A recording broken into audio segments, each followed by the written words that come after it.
Hello everyone, myself Likita Anuradha. I'm working for a LMS scheme for the subject of international business which is affiliated to the University of Mysore. Herewith I'm assigned to work for the topic of organization structure which is comes under the 50th session. These are all the contents that I'm go through with this video. The first one is introduction, next one is the organization structural characteristics.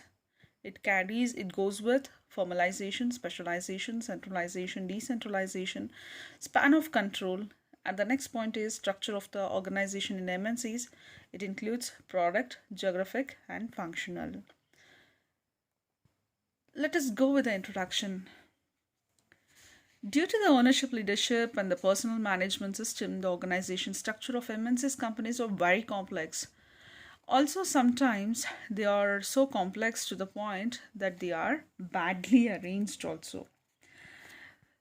According to the Lutyens, organization structural characteristics, according to the Lutyens, it goes with formalization, specialization, centralization, decentralization, levels in the hierarchy, span of control, and so on.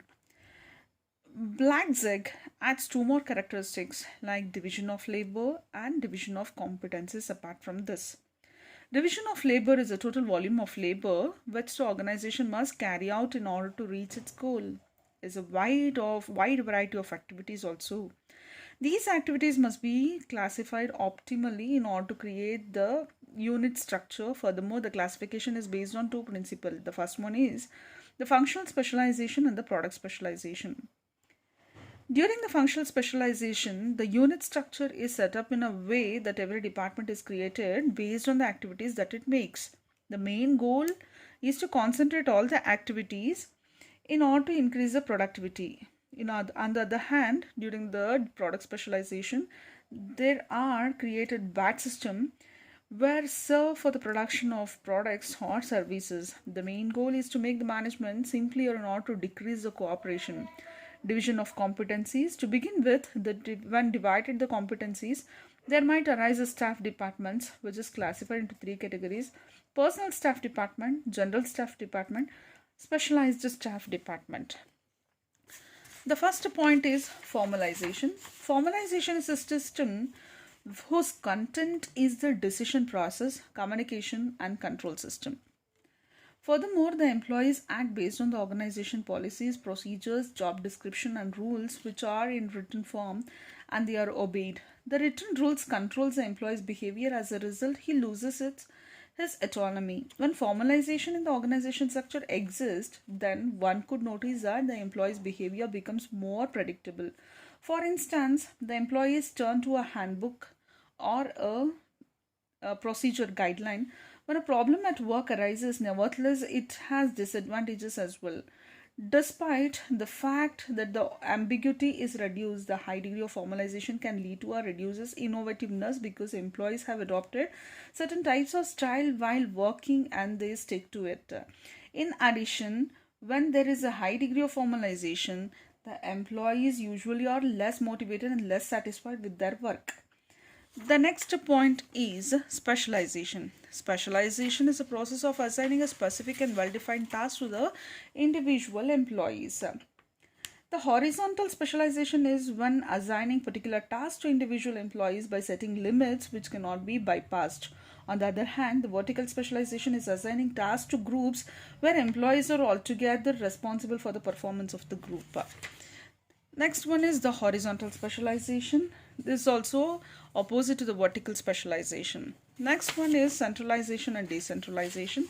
Centralization, there is a hierarchy of formal authority for making all the important decisions for the organization, and the organization structure rely on one individual who take a decision. The citation of the defines in this chapter like think globally, act locally, given by J.P. Morgan. In other words, it is it is important to take into account of individual countries due to fact that each of them represents something unique. As a result of them have different habits, culture and traditions and so on. The degree of a special centralization is basically the scope of parent company towards its subsidiary. The high degree of centralization there is, the more subsidiaries are controlled by the result they lack in creativity and innovation.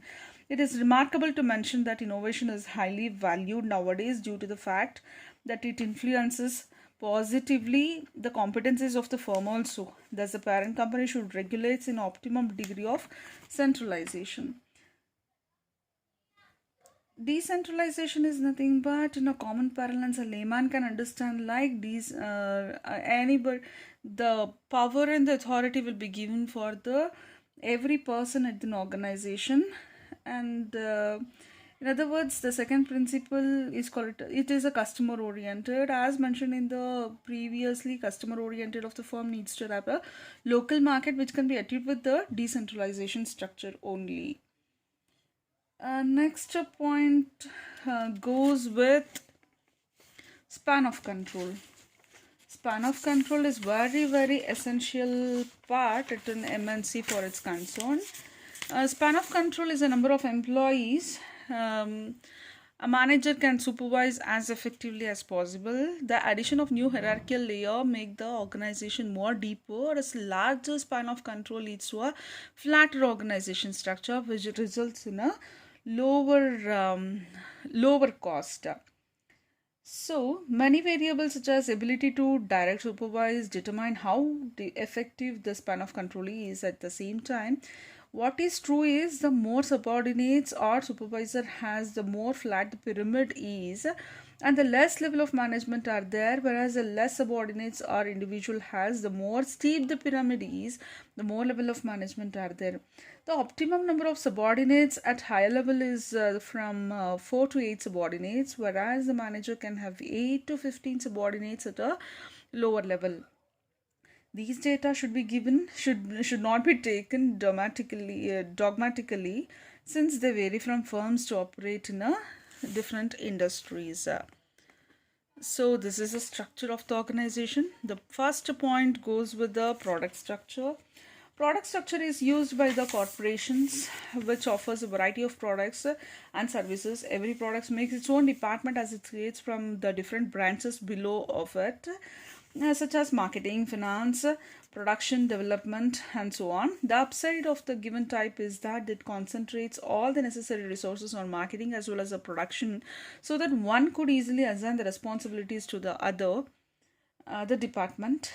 And despite the positives, the negative of the product structure can be unnecessarily over concentration on one product, which might not belong to the among the customers of the first preferences. The next point is a geographical structure. As the MNC is used on the geographical structure, MNC's structure is used by corporation which conduct business in many markets. Thus, the departments are created based on the location, country, continents, whereas and so on.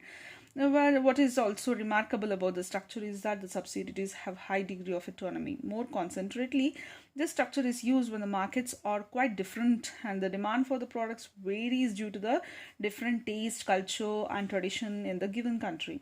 Also, the process of the planning and the process of monitoring the progress also done on the basis of the classed regions. The last point is the functional structure. The ultimate structure that the theory presents is multinational company organization structure is a functional structure. The corporation that specialize in one segment utilize this type of structure. Therefore, each function creates one department which is responsible for the specialization for the whole firm in a functional organization structure. An organization's reporting relationship or group based on the speciality or the functional area. For example, there might be a separate department for marketing, accounting and engineering. Generally, all the functional heads will report directly to the company president or CEO. It says by Kerolud. So herewith we end up this session, 50th session, which concentrates on the organization structure. Thank you everyone.